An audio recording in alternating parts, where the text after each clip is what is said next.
Xeni ta' kaos, biża' u qtieħ il-qalb.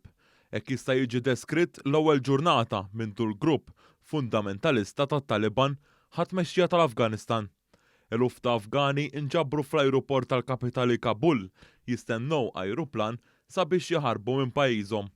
Minn x'ħin it-Talibani reġgħu daħlu fil-Palazz Presidenzjali 20 sena wara li niżlu mill-poter, eluf ta' persuni inġabru bil-gżus fl-ajruport sabiex jippruvaw jitilqu mill-pajjiż. It-Talibani qalu li se jibdew jiffurmaw il-gvern tal-pajjiż wara li tilqu il-forzi barranin mill-Afganistan. Fl-ajruport ta' Kabul, li huwa l-unika post li baqa' f'idej l-Amerikani, mietu 7 persuni matul il-jum ta' tnejn skont uffiċjali Amerikani. Dan hekk kif kien hemm dawk li qabdu mal-ajruplan u anke waqgħu minn għoli. Skont il-midja internazzjonali, titjiriet militari bħala parti minn evakwazzjoni mill-ajruport ta' Kabul se jkunu qed jibdew dalwaqt. Intqal ukoll kif il-ħadd l-Amerikani u t-Talibani qablu sabiex ma jattakkawx l-ajruport ta' Kabul. It-tnejn wara nofsinhar tlaqqet laqgħa urġenti tal-Kunsill tas-Sigurtà tan-Nazzjonijiet Uniti fejn is-Segretarju Ġenerali tan-Nazzjonijiet Uniti Antonio Guterres qal kif il-ġnus Magħquda se tkun qed tagħmel ħilitha biex tkun protetta il-ħajja ta' kull Afgan. Antonio Guterres qal kif il-ġnus Magħquda għandha tuża kull mezz possibbli kontra t-terrorizmu u anke li d-drittijiet umani f'dan il-pajjiż għandhom ikunu rispettati. Huwa qal li l-Afgani m'għandhomx ikunu abbandunati, speċjalment in-nisa u t-tfal li taħt it-Talibani teżisti biża' li d-drittijiet tagħhom jistgħu jitwarbu.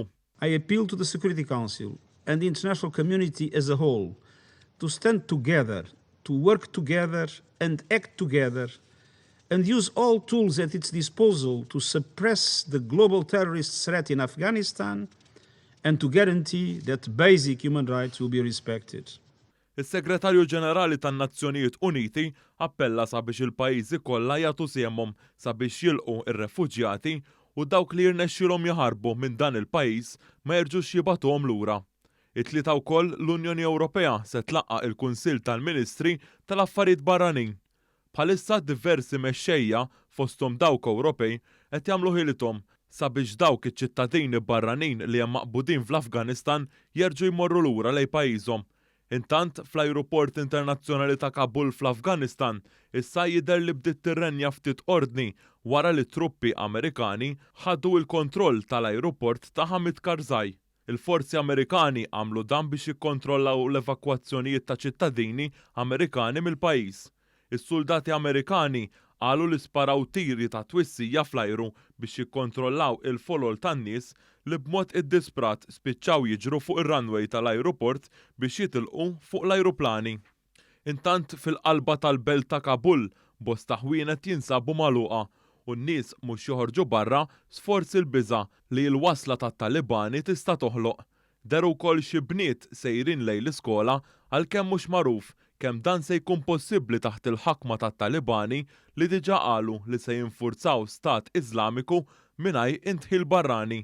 It-Talibani qalu li jridu jinfurzaw il-liġi tax-Xarija. Iċ-Ċina u r-Russja qalu li huma lesti iżommu preżenza diplomatika fl-Afganistan u jirrispettaw l-awtoritajiet mingħajr intħil barrani. Lejn l-aħħar ta' Lulju, il-mexxej tat-Taliban Mullah Abdul Ghani Baradar iltaqa' mal-Ministru għall-Affarijiet Barranin Ċiniż, Wang Yi. Intant dwar l-aħħar żviluppi fit-Taliban se jitkellem il-President Amerikan Joe Biden li skont ħafna qed jitqies li dan li qed jiġri fl-Afganistan huwa kaġun ta' deċiżjonijiet li ħa.